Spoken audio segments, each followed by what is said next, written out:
Hoje nós iremos falar sobre o que Jesus espera de sua igreja. Nós vimos hoje é na terceira ministração que nós estamos ministrando sobre a igreja. Na primeira nós falamos quando Cristo ele traz o anúncio da edificação da sua igreja, onde ele declarou e já disse com todas as letras de forma definitiva que eu edificarei a minha igreja e as portas do inferno não prevalecerão. Ele já foi taxativo e disse: as portas do inferno, os conselhos do inferno não vão prevalecer contra a igreja do Senhor.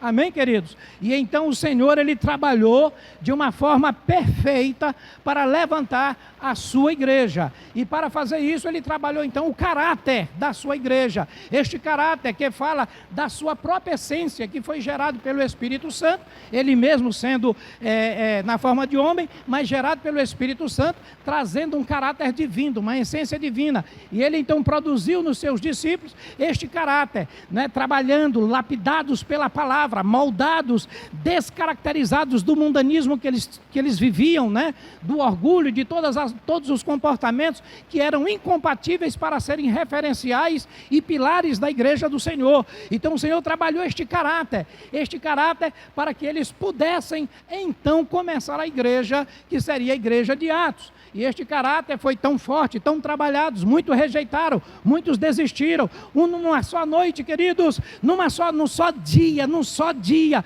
Jesus Cristo pregando, não era um pregador comum, não era um pastor, não era um evangelista terreno, não. Era Jesus Cristo pregando num só dia, em uma pregação. Mais de 20 mil pessoas deixaram de seguir Jesus, porque uma coisa o afetou. Eles disseram: duro é este discurso, quem poderá suportar? E então deixaram Jesus e seguiram o seu caminho. Irmãos, isso foi há 2000 anos atrás. Imagina hoje, com todo o pecado desenvolvido, com todo o humanismo, com todo o egocentrismo, com todas as coisas que a televisão, a mídia e todos os instrumentos de comunicação têm feito para impedir, para causar danos à igreja. Hoje, da mesma forma, muitas pessoas não suportam a sã doutrina, não têm suportado a originalidade da igreja e tem agido como estes desse tempo, dessa época, que preferiram seguir aquilo que era mais confortável para si,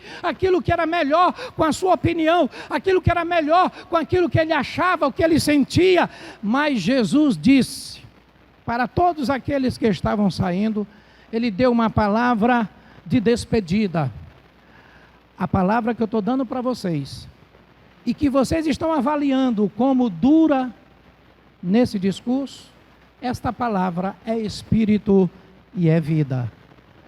É espírito e é vida. E eles mesmo assim não aceitaram e voltaram para trás. E coincidentemente esse capítulo é 6 e o versículo é 66, somando 666, número da besta. Coincidentemente, dá um número do discípulo desertor, 666, de João, claro, né? Então, queridos, assim também nesse dia nós sabemos que precisamos manter. Cristo não abriu pela pressão da formação do caráter, da identidade, da essência da igreja, porque a igreja seria a salvaguarda, o porto seguro, a salvação da humanidade. Aonde tivesse alguém desarrumado na vida, teria que ser na igreja, através de Cristo, na sua igreja. Então esta igreja precisaria ser uma referência, porque a pessoa chegar e dizer assim: eu estou no mundo e chego aqui e encontro o mundo, então não teria transformação. Mas a igreja não, é o poder transformador de Jesus Cristo, é na igreja que ele se encontra para ter uma vida moldada, transformada, lapidada, ajustada, não aos seus parâmetros, mas aos parâmetros de Deus, da palavra do Senhor. E Jesus não vai mudar esta palavra pela opinião e pelo desejo do coração humano, porque ele deu um presente, quem quiser recebe, quem não quiser rejeita, mas o presente está dado, é a graça de Deus, mas norteada, e tem que ser desenvolvida pela palavra do Senhor, pela palavra de Deus. Então o Senhor formou o caráter da igreja, e depois então de formar o caráter da igreja, ele deu o poder para esta igreja.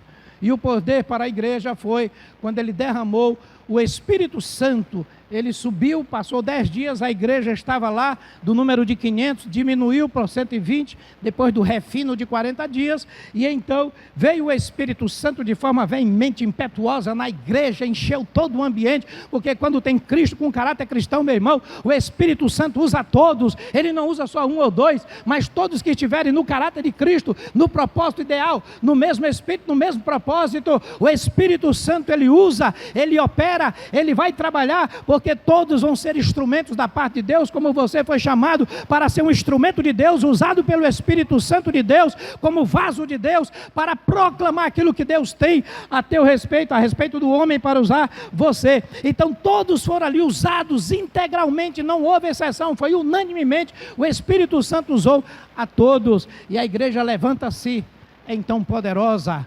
marcante, e a primeira marca desta igreja é a salvação de almas, o papel da missão, né, que o Senhor agora traz a terceira etapa, a missão da igreja. Agora, depois da formação do caráter, o poder de Deus vem, inaugura esta igreja, e a igreja parte agora para o meio das comunidades, levando o testemunho da pessoa de Jesus Cristo, levando a marca de autoridade, aonde houvesse escorpiões, aonde houvesse serpentes, aonde houvesse porta do inferno, aonde os conselhos do inferno estavam arrumados, agora eles tinham que correr, porque chegavam pessoas cheias do Espírito Santo de Deus, para demarcar aquilo que é do Senhor, porque do Senhor é a terra e toda a sua plenitude, e os homens que nela habitam. E agora uma pessoa cheia do Espírito Santo, ele chega com autoridade, irmãos, para levar a essência do céu, a essência de Deus, às pessoas que carecem, às pessoas que estão descendo para o inferno, as pessoas que podem morrer e serem levadas para a eternidade sem Deus. A minha missão e a sua é impedir que isto aconteça. A minha missão e a sua não é se entreter nesta terra. A minha missão e a sua não é ficar magoados e machucados aqui dentro da igreja. A minha missão e a sua é ajudar uma pessoa a escapar do inferno. E por isso vem a pergunta para você,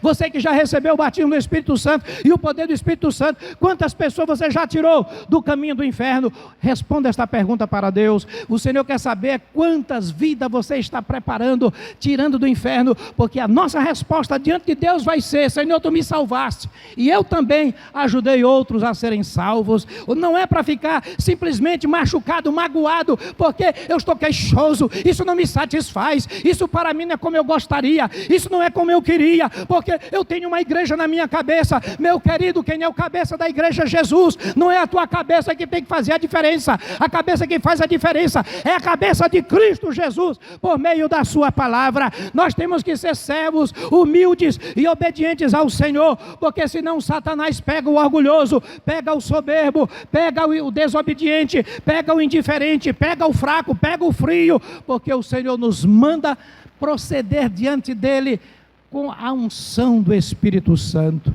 O Senhor diz: olha, você não pode andar na tua força. Se você andar na sua força, você vai ter maldição na sua vida, porque é maldito o homem que confiar no braço da sua carne. Mas o meu poder vai se manifestar na tua vida, para que a minha graça seja manifesta pelo poder do Espírito Santo. Então nós podemos, queridos, ser um canal de poder. Isso não é força de homem, mas é força do céu para o homem, para fazer a diferença. Isto é papel da igreja. Ela está prestes a subir, irmãos, ela está prestes a voltar para a glória, ela está prestes a estar com o Senhor eternamente na glória. Nós precisamos estar preparados, e não somente se preparando, coisa que era para ter preparado há 5 anos e não preparou, coisa que já era para estar pronta e não aprontou. Isso pode ser um perigo e fazer uma diferença cruel na sua vida. Por isso, esteja preparado, esteja sóbrio, discernindo e entendendo que estes dias são dias para você orar mais,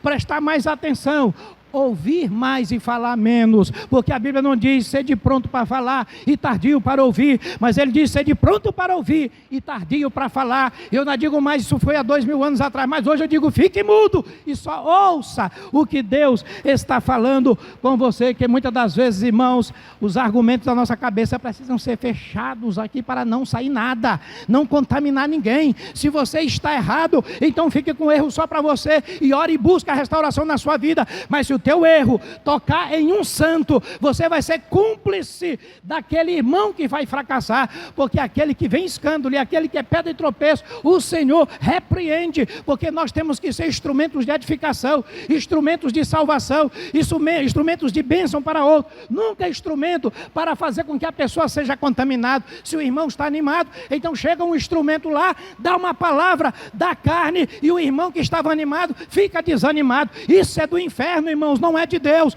Não importa quem seja, mas você tem que ter os ouvidos para discernir o que falam contigo, e tem que ter os olhos para perceber quem é que faz estas coisas. Não é o homem, porque a nossa luta não é contra carne e sangue. A Bíblia diz que a nossa luta é contra principados, potestades, dominadores e forças do mal.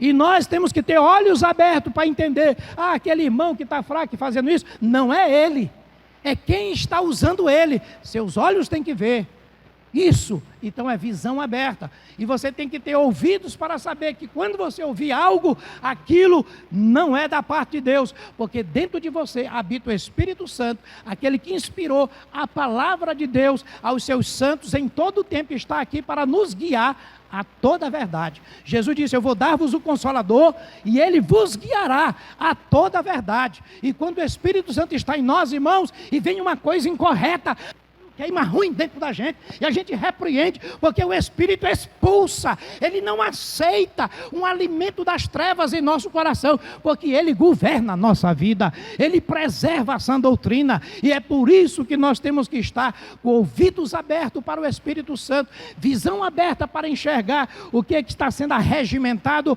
contra o propósito da igreja, a missão da igreja, aquilo que o Senhor estabeleceu para que a igreja faça. Por isso que igreja, nós estamos falando nesse tema. O que é que Jesus espera da sua igreja? Já falamos muita coisa. Nós temos expectativas. Temos expectativas. E o Senhor fala das nossas expectativas, Ele quer abençoar as nossas expectativas. Então nós temos expectativas na família. Sempre nós esperamos alguma coisa no contexto familiar, seja do pai, da mãe, do marido, da esposa, dos filhos. Nós temos expectativas. Nós sempre queremos alguma coisa deles, nós sempre esperamos. Temos expectativas na esfera também do trabalho, material. Então nós queremos sempre uma promoção, nós queremos um salário melhor, isso tudo é saudável. Temos expectativas também no nível de igreja. Nós queremos uma função, nós queremos ser usados, nós queremos estar ali na igreja ocupando alguma coisa, queremos sempre alguma coisa de alguém. Então temos expectativas, querido? Temos expectativas no sistema, vamos falar político, governamental, quando nós queremos um bom governante, isso é uma boa expectativa. Queremos um governante que seja justo, um governante que cumpra a lei, queremos um governante que faça boas ações políticas, isso é uma boa expectativa. E assim o Senhor está pronto para nos abençoar em muitas das nossas expectativas que nós temos, e isso na igreja nós também temos esta facilidade de alcançar muitas dessas expectativas. A Bíblia fala que através de nossas orações nós podemos alcançar os nossos familiares para a conversão, nós podemos arrumar também um trabalho, porque Jeová Jireh nos ajuda, nós podemos também ver a conversão de homens em toda a esfera, em todos os setores de uma sociedade. As nossas expectativas podem ser alcançada. Você pode, com a mão de Deus, alcançar uma posição melhor, como alcançou Daniel, Sadraque, Mesaque e Abdenego, naquela posição que foi dada por Deus para eles, para que eles fossem um referencial dentro daquele governo, que era um governo ímpio, da Babilônia, e Daniel seguiu mais 2 governos ímpios. Então Deus, Ele abriu uma porta para estes homens, como abriu para Neemias também. Então nós temos expectativa de sermos promovidos. Deus pode tocar no teu chefe, Deus pode tocar até no dono da tua empresa, para te colocar numa posição, mas tem que ser fiel, tem que ser servo de excelência diante de Deus, porque quando você semeia no reino de Deus, Ele também te dá bênçãos no nível de César. Por isso, as nossas expectativas, Deus pode alcançar. Mas, irmãos, a principal expectativa não é nenhuma dessas que eu falei. Essas não são as expectativas prioritárias da nossa vida, porque elas são temporais e terrenas. Mas Jesus, Ele fala da expectativa dEle para conosco. Então, Ele espera de nós algumas coisas. E eu vou ler para os irmãos uma palavra base, e tem uma palavra que eu vou só citar para a gente até ser mais objetivo no tempo, quando Jesus ele fala até numa doutrina de Paulo, que está falando aos casais, à família, ele entra ali de uma forma parentética, dizendo: Cristo amou a igreja, e por ela se entregou. Eu estou lendo aqui em Efésios, capítulo 6, capítulo 5, versículo 25, se der para você acompanhar, eu vou ler bem rápido. Diz que Cristo amou a igreja e a si mesmo se entregou por ela, para que a santificasse, tendo-a purificado por meio da lavagem de água pela palavra, para apresentar a si mesmo igreja gloriosa, sem mácula, nem ruga, nem coisa semelhante, porém santa e sem defeito. Amém? Então Cristo amou a sua igreja e a si mesmo se entregou por ela. Então ele não só faz exigência, ele morreu pela sua igreja. Ele se entregou por ela. E se entregar, os irmãos sabem, né, querido? Ele morreu horrivelmente para trazer a igreja à posição de igreja, né? Então morreu por ela. E depois ele santificou, purificou pela lavagem da palavra de Deus e também pelo seu sangue. A palavra de Deus, diga comigo isso, a palavra de Deus me lava, me santifica. A palavra do Senhor, querido, ela produz em nós uma mudança de paradigma. A palavra de Deus, ela me reprograma. A palavra de Deus me faz entender o que está errado nas leis do mundo, nas leis do inimigo, porque a palavra de Deus é a lei do Senhor, e ela entra no meu coração e no meu espírito. Então a palavra de Deus está dizendo aqui, Cristo nos lava com esta palavra, e também diz mais, que ele com isso tudo, ele apresenta a si mesmo, é ele que apresenta, ele adorna, ele prepara, e aqui está embutido os dons do Espírito Santo, porque são o adorno da igreja. Ele prepara para si mesmo uma igreja gloriosa. Então veja que a igreja não é terrena.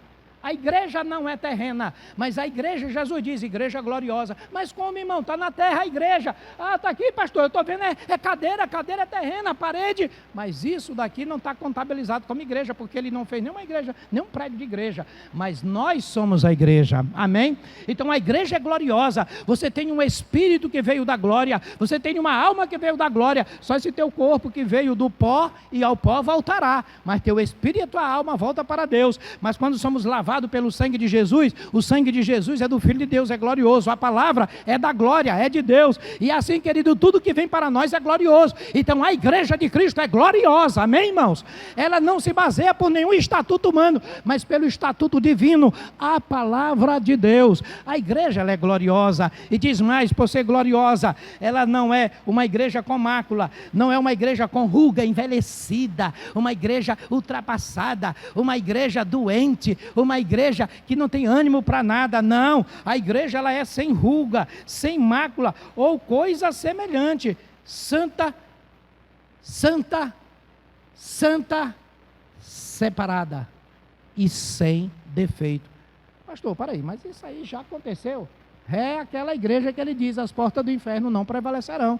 Só que esta igreja é a igreja invisível. Isso não se aplica a uma igreja local. Isto é uma igreja invisível, que ele já preparou. Esta igreja está arrumada, está pronta.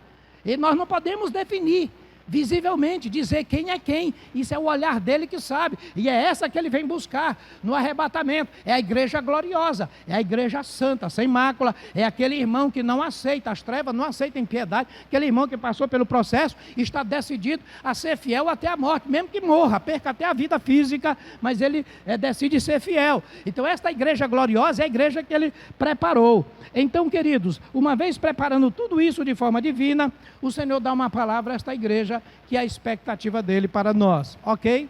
Agora sim nós vamos ler em João capítulo 15, do versículo 7 ao 11, por favor. João capítulo 15, do versículo 7 a 11, para que a gente possa... São somente três expectativas que o Senhor tem da sua igreja. Só três, irmãos. Só três expectativas. Não é primeira não, é o Evangelho mesmo, João, tá? É o quarto livro mesmo do Evangelho. João capítulo 15, do versículo 7 ao 11, diz assim, acompanhe comigo. Se permanecerem em mim, e as minhas palavras permanecerem em vocês, pedirão o que quiserem, e lhes será feito. Nisto é glorificado meu Pai, que vocês, o que, irmãos? Dê muito fruto, e assim mostrarão que são o quê? Como o Pai me amou, também eu amei vocês, o quê? Permaneçam meu amor. Se vocês guardarem permanecerão no, assim como também eu tenho guardado os mandamentos de meu Pai, e no seu amor permaneço. Tenho-lhe dito estas coisas para que a minha alegria esteja em vocês, e a alegria de vocês seja completa. Amém? Nenhuma alegria é completa se não cumprir esses requisitos que o Senhor colocou aqui para nós. A palavra permanecer, que eu destaquei aqui nessa leitura, só nesse versículo de 7 a 11, desses 5 versículos, eu marquei aqui, ela está sendo mostrada 3 vezes. Permanecer em mim, minhas palavras permanecerem em você, permanecer no meu amor, não é? Ainda mais daria para, ainda tem mais uma quarta. Se guardar os mandamentos, permanecerão no meu amor.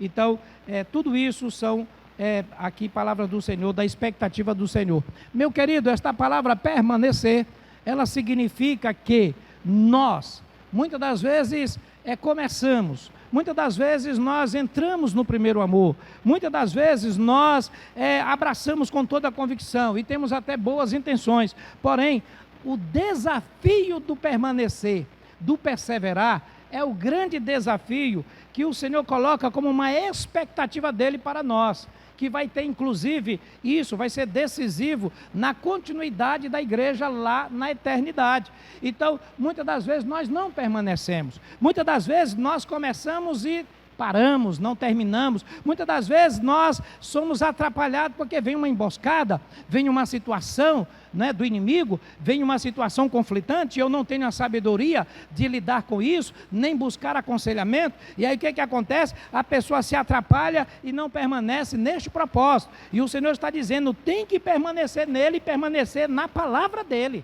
Não podemos abrir mão da direção da palavra, para que nós possamos cumprir uma expectativa de Jesus. Irmão, não adianta a minha opinião dada para ele, não adianta dizer, Senhor, tu sabe que eu sou bonzinho, Senhor, tu sabe que eu tenho andado na tua presença, Senhor, tu sabe isso e aquilo, como Eva falou, como Adão, e depois ele ouviu tudo, depois deu a palavra dele decisiva. Então, nós temos que entender que a palavra de Deus, ela é soberana, a palavra de Deus, ela é perfeita, e eu tenho que permanecer nesta palavra.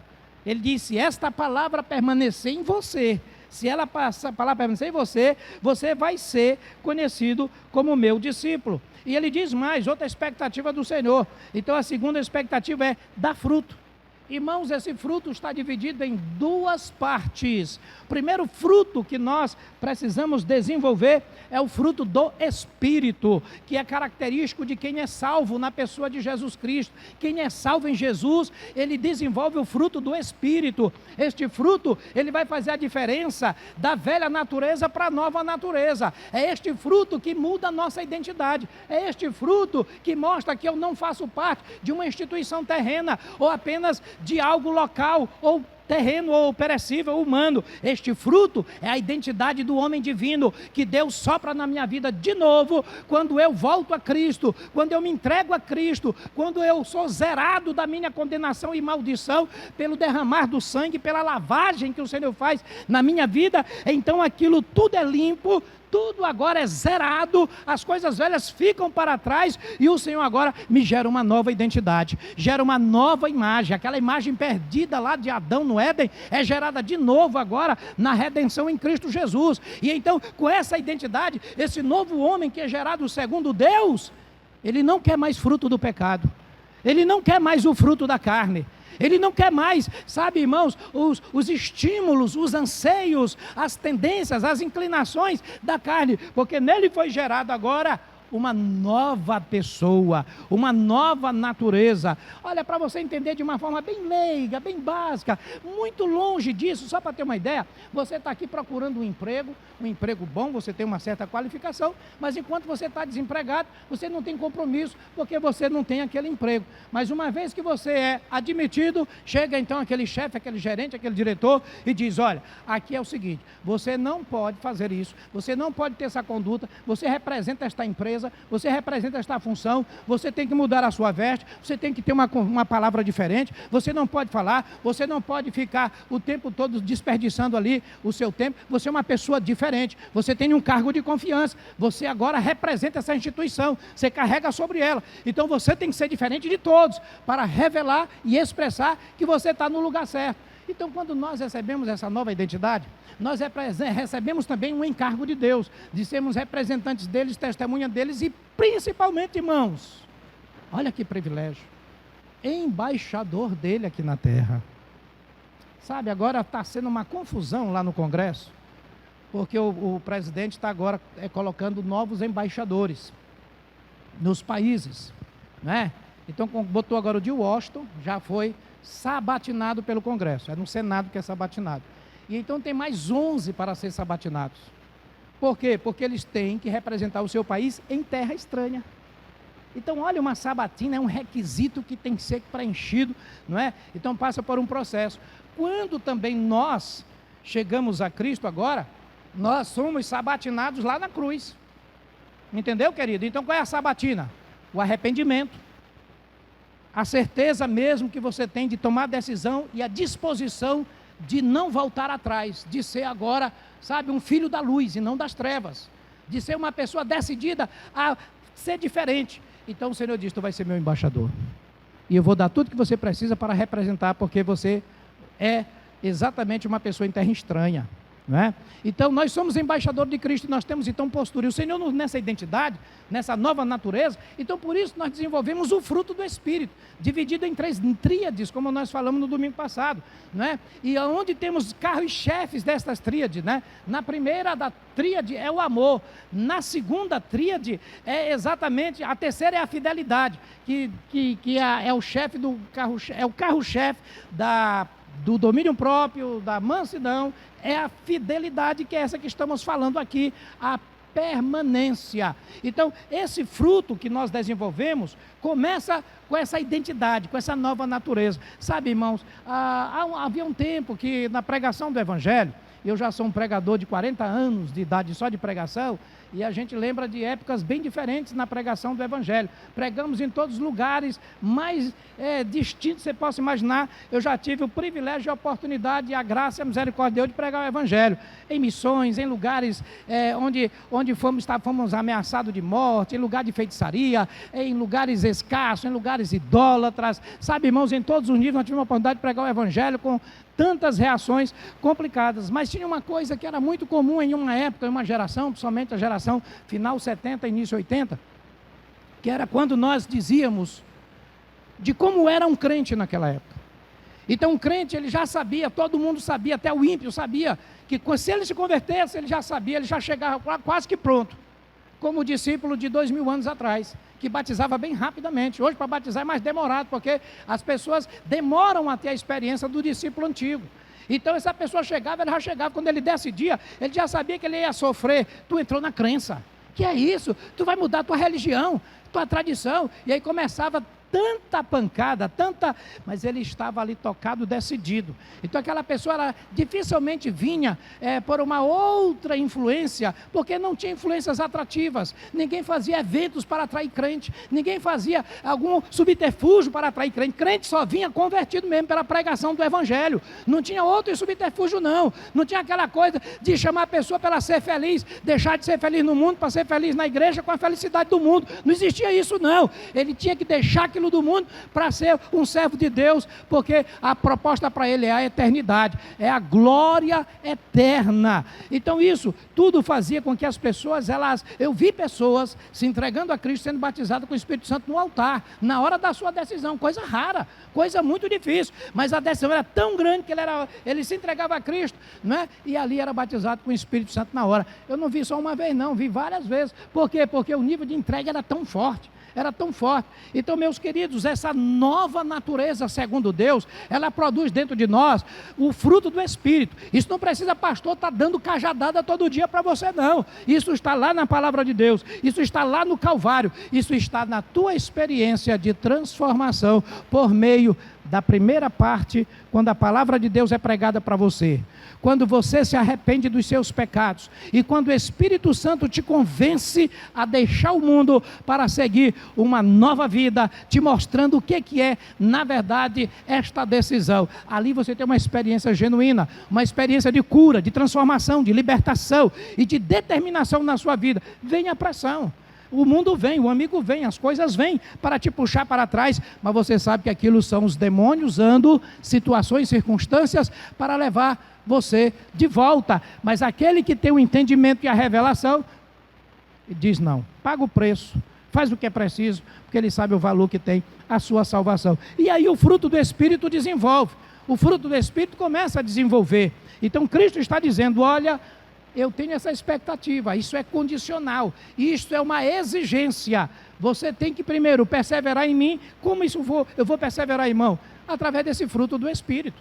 Não tem como, não tem outra forma. Então esse fruto do Espírito, que é um estudo amplo, né, que tem que estudar para entender bem, mas está lá na carta de Gálatas 6, né, você vai poder ver isso direitinho. E aí você vê direitinho. Então o fruto do Espírito, segunda parte desse fruto, é o fruto da minha vida testemunhal, é o fruto do meu testemunho público, é o fruto da minha atividade para a salvação das pessoas. Então, eu primeiro desenvolvo o fruto do Espírito e agora eu desenvolvo o fruto para Deus, que veio um dia em mim e agora vai na vida de outros. Então, eu levo aquelas pessoas e conduzo à presença de Deus. Por isso o Senhor disse, mas recebereis poder ao descer sobre vós, né? E o quê? Olha, irmãos, esse desânimo é terrível. Vamos de novo, porque você está falando uma coisa muito importante. Mas recebereis. E o quê?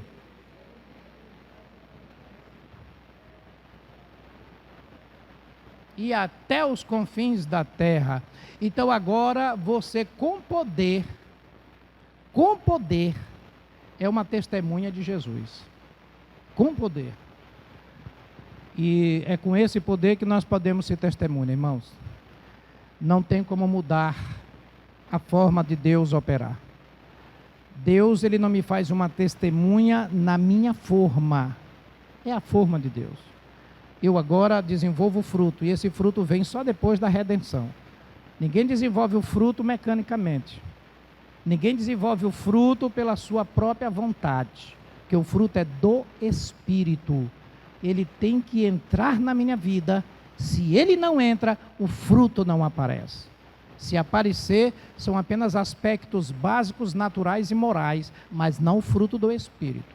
E não precisa nem ser convertido para desenvolver frutos morais, não é? Mas esse fruto do Espírito, ele tem base na redenção, na limpeza mesmo do sangue de Jesus para ser desenvolvido. É uma nova natureza, é uma nova identidade. Então, quem não bate com esse fruto, não bate com a identidade de Deus. É tipo passaporte falso. É tipo aquele passaporte que você vai viajar, não é? E então a Polícia Federal checa e vê uma violação. Não existe salvo sem o fruto do Espírito. Todo salvo possui o domínio do fruto do Espírito, porque o fruto do Espírito é consequência da salvação, é a nossa identidade, é o nosso passaporte para o céu, e esse fruto me leva a testemunhar por causa deste fruto. E quando eu sou essa testemunha, eu tenho poder já gerado dentro de mim, e aquele poder, ele flui para outros, e aí é quando eu também levo outras pessoas a experimentar essa salvação em Cristo Jesus, a desenvolver também este fruto. Então, fruto também para Deus. Então, por isso que é importante você entender que se você não evangeliza, que se você não ora por alguém, se você não visita alguém, se você não trabalha na seara, na vinha do Senhor, então o que acontece? Você não está apresentando, você não está cumprindo essa exigência que tem a ver com o reino de Deus, com o julgamento que o Senhor vai fazer da sua igreja. É uma ordem, é uma expectativa o apresentar fruto, né? Fruto. E ele diz: se vocês guardarem os meus mandamentos, permanecerão no meu amor, assim também como eu, né, guardei os mandamentos do meu Pai, e no seu amor permaneço. Olha, irmão, uma coisa aqui interessante de observar, que Jesus ele colocou essa exigência para ele próprio, revelando que Deus colocou: meu filho, tu vai na forma do homem, e você vai ter a possibilidade de me desobedecer, porque o diabo vai lhe perseguir. Então ele disse que ele permaneceu no amor de Deus, ele permaneceu na fidelidade, ele permaneceu, e foi por isso que Deus manifestou, fez com que o amor dele permanecesse nele. Então as pessoas confundem, acham que o amor de Deus é manifesto incondicionalmente, não tem condições. O amor de Deus é revelado, é divulgado, mas essa permanência do amor de Deus no homem é mediante exatamente quando ele faz a parceria, faz a aliança com Deus. E aqui ele diz: se vocês guardarem os meus mandamentos, permanecerão no meu amor. Porque o que acontece quem não guarda o mandamento? Ele está se caminhando somente para a justiça, não é? Então não pense que, por exemplo, é a alegria do pastor somente estar lhe chamando em gabinete para lhe aplicar disciplina, para lhe admoestar, para lhe exortar. Não, é porque está saindo de práticas que deveriam ser naturalmente no amor, para viver em aspectos diferentes. Por isso tem que passar pela justiça de Deus. Mas se guardar os meus mandamentos, permanece no meu amor. Não tem o que ser chamado a atenção, não tem com que você ser admoestado, mas se não for obediente nos mandamentos de Deus, o que acontece? Não é mais guardado no amor de Deus, e sim vai ser na justiça. E ele faz isso, inclusive, corrigindo, para impedir que a pessoa seja condenada com o mundo, porque a condenação do mundo, isso aqui é doutrina, é palavra. O mundo, ele é condenado, irmãos, o mundo é julgado para a condenação. A igreja, ela é julgada para ser corrigida, para ser ajustada à vontade e aos mandamentos de Deus. E aquele que resiste à correção, aquele que resiste à disciplina, resiste a Deus. Não é o pastor, irmãos. Então muitas das vezes a pessoa confunde, vê esse sopro do inimigo, de Satanás, colocando coisas. Olha, a pessoa pode escolher não ser julgada, disciplinada, ela tem um livre-arbítrio, desde o Éden Deus deu, porém você está se colocando na condição de ser julgado com o mundo, mas sendo julgado na igreja, você está sendo julgado para disciplina, para correção e para não ser condenado com o mundo. 1 Coríntios capítulo 11, versículo 23 até o 27, você vai ler Paulo explicando sobre o juízo que vem para a igreja. Então, por isso, nós precisamos entender que Deus quer corrigir, né? E como Ele faz isso? Pelos seus mandamentos. Mas não precisa corrigir quando eu já obedeço os mandamentos. E é preciso eu então ficar atento à instrução da palavra, à doutrina da palavra, lendo a palavra de Deus, me lavando na palavra, né, irmãos? Porque quando não se lava na palavra vem o odor, né?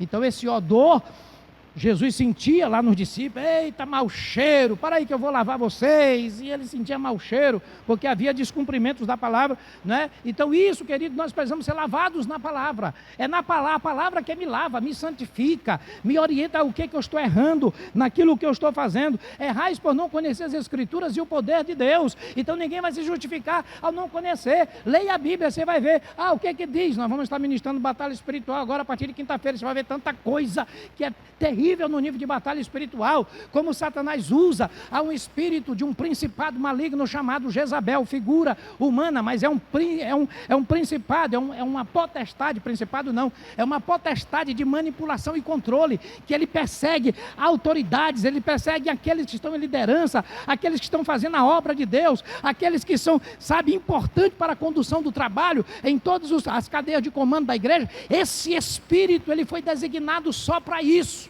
para atrapalhar. E também o outro, que é o auxiliar dele imediato, chamado espírito de Absalão, que é aquele que rouba corações, que é aquele que vai para convencer aquele coração servo de Deus, para convencê-lo do errado. Esse espírito do inferno é chamado em batalha espiritual de espírito de Absalão, aquele que na entrada da cidade, né, irmãos? Às vezes na entrada da igreja, ou às vezes do lado da rua, que ele fica convencendo e falando coisas contrárias para poder mudar o entendimento da pessoa. Em vez de evangelizar um pecador, em vez de estar pregando o evangelho, discipulando, cuidando, edificando, ele fica tentando mostrar, olha, você está vendo o rei, o que está fazendo, isso, aquilo, e mudava. E ele foi e levou muitas pessoas contra o rei Davi. Absalão era um filho de Davi. Então, querido, esses espíritos em batalha espiritual, é chamado de espíritos de manipulação e controle, não é? Figuradamente na Bíblia temos Jezabel e Absalão. Então Satanás usa esse subterfúgio para quê?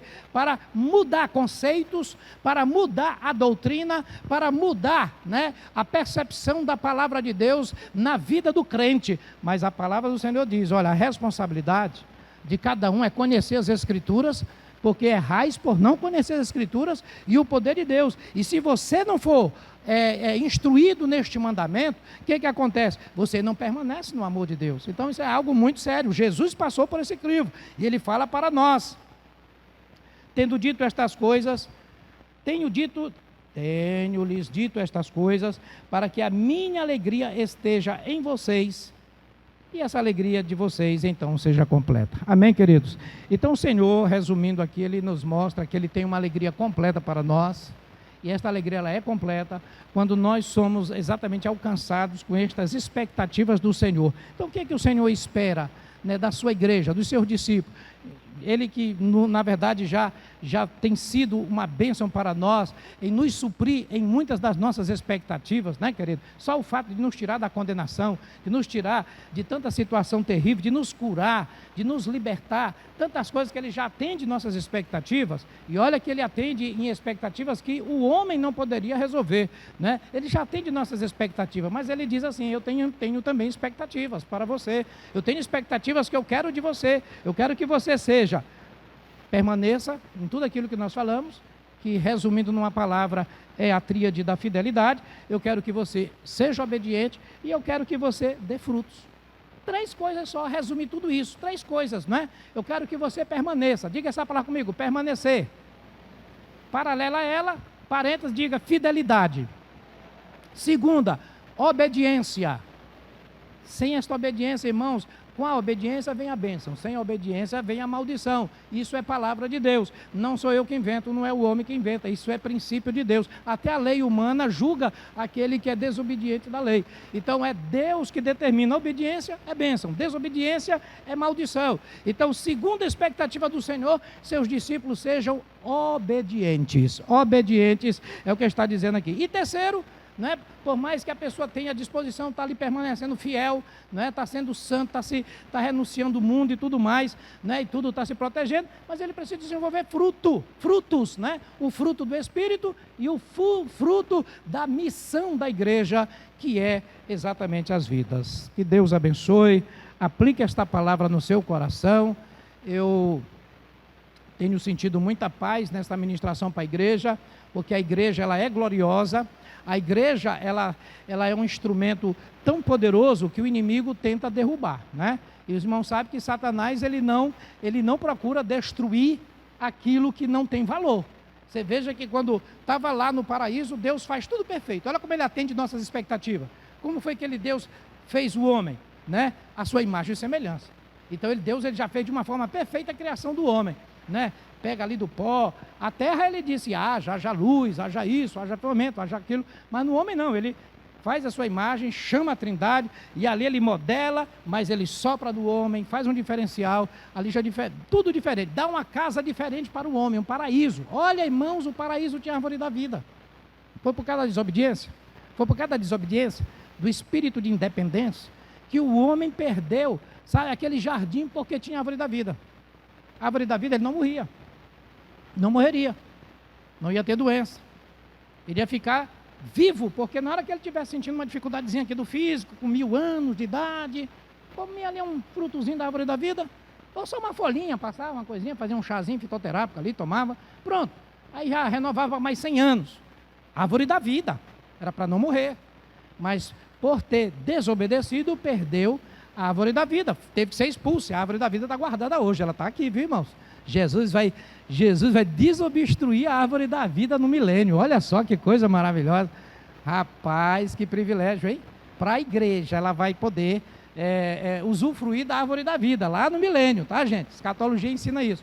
Então, aqueles que sobem, voltarão para governar com ele, tá? Então, esses poderão usufruir, ele vai desativar ali, vai dizer para os 2 querubins que guardam lá até hoje, perseverantemente os querubins estão lá. Não tem ciência, não tem descoberta. Já mandaram o homem para a lua. Ninguém descobriu onde está o jardim do Éden. E é porque a Bíblia relatou 2 rios. O terceiro que cruza, ninguém revelou, não achou. Porque esse seria o segredo. E isso mostra o quanto que Deus, ele, quando limita o homem, não tem quem ache. Pode a ciência ficar mais... Vai para a lua, estão indo agora, preparando para ir para Marte, né? E até para Marte. Mas, meu irmão, engraçado, não acha o Éden. Não acha o Éden, porque Deus não revelou, botou 2 querubins, está guardado, está ali, é na região do Iraque, é para aquela região ali, sabe? Mas não acha o Éden. Meu Deus, com um sistema de satélite, com tudo que existe, ninguém acha a árvore da vida, não acha o Éden, rapaz. Sabe por quê? Porque é Jesus que vai revelar, está reservado para Ele, é Ele que vai revelar, para que nós possamos comer deste fruto por 1000 anos. 1000 anos nós vamos estar comendo da árvore da vida. Olha que maravilha, né? Meus queridos, e então Deus faz isso maravilhoso. E aí, Deus, quando vai formar agora a sua igreja, faz perfeita. Manda seu filho, atende essa expectativa do homem condenado, clamando, salva-me, Senhor, perecemos, não temos mais como fazer. Então Deus atende a expectativa, já forma a igreja, dando o seu filho, morrendo, depois vem o Espírito Santo, a sua palavra divina. Olha Deus atendendo as nossas expectativas. Agora não podemos também ficar só comendo com a boca aberta e Deus empurrando a nossa goela. Temos que dizer também, Senhor, eis-me aqui. Amém? Eu vou também agora corresponder. Você pode dizer essa frase comigo? Senhor, eu vou corresponder às tuas expectativas. Por uma razão. Porque tu preenches as minhas expectativas incondicionalmente. Se você concorda, dê um aplauso ao Senhor. Então, assuma esse desafio. Amanhã eu vou dar uma lida, né? Antes que o Rafael ainda não desliga, eu vou dar uma meditada nesta palavra. Eu gosto de ver ela todinha, por quê? Porque essa palavra é do Espírito Santo. Foi ele que introduziu essa expectativa do Senhor. Tempos difíceis não descaracteriza a igreja, não descaracteriza crente, não tira a essência do poder do Espírito Santo do crente. Tudo depende de eu aprender esses princípios. Então, pegue este princípio, faça como receita de remédio mesmo, para você praticar no seu dia a dia, e faça essa expectativa. Eu vou ler mais a Bíblia, eu vou agora permanecer mais, eu vou cortar da minha vida, no nome de Jesus, pelo poder que há em mim, de toda síndrome de inconstância na minha vida, de não conseguir permanecer, não assumir compromisso no reino de Deus, de não conseguir fazer a obra do Senhor, de não ser uma testemunha viva, de ser um testemunho vivo para o Senhor. Então tudo isso você pode agora dizer, eu vou fazer isso porque eu estou decepcionando, eu não estou entrando no amor de Deus, o amor de Deus não está se manifestando a mim, porque eu estou num estado de conflito com os princípios de Deus. Então eu preciso corrigir isso, e o amor de Deus em mim permanece, e então, queridos, a graça de Deus se torna abundante sobre a minha vida. Que Deus mais uma vez os abençoe. Convido a todos para a gente orar, enquanto o Ministério de Louvor está ministrando aos nossos corações, né, com esta melodia inspirada também pelo Espírito Santo de Deus, né? Eu queria que você fizesse esta reflexão nesse momento, naquilo que o Espírito Santo está falando, não é? Naquilo que você deve permanecer, naquilo que você deve ser fiel, naquilo que você deve dar fruto, no fruto do Espírito, no fruto do reino, as vidas, não é? E também, né, meu querido, no sentido de continuar fazendo isso por aguardar que o Senhor voltará para buscar a sua igreja. Se você está fraco, se você está passando por um momento difícil, esta palavra te encontra para você alcançar, porque Deus tem uma expectativa de renovar o fraco, de fortalecer o fraco, de trazer o vigor pelos elementos divinos que Ele tem. Não se culpe, não deixe isso atrapalhar mais, não. Faça buscar no Senhor, porque o Senhor tem estes argumentos. É só dizer: não, eu vou agora me dedicar mais e tudo vai fazer novo, tudo vai se multiplicar na tua vida, tudo vai ser renovado, restaurado, restituído. O importante é ter um coração receptivo às expectativas do Senhor para a sua vida, e tudo vai ser diferente. Aleluia. Glórias ao nome do Senhor.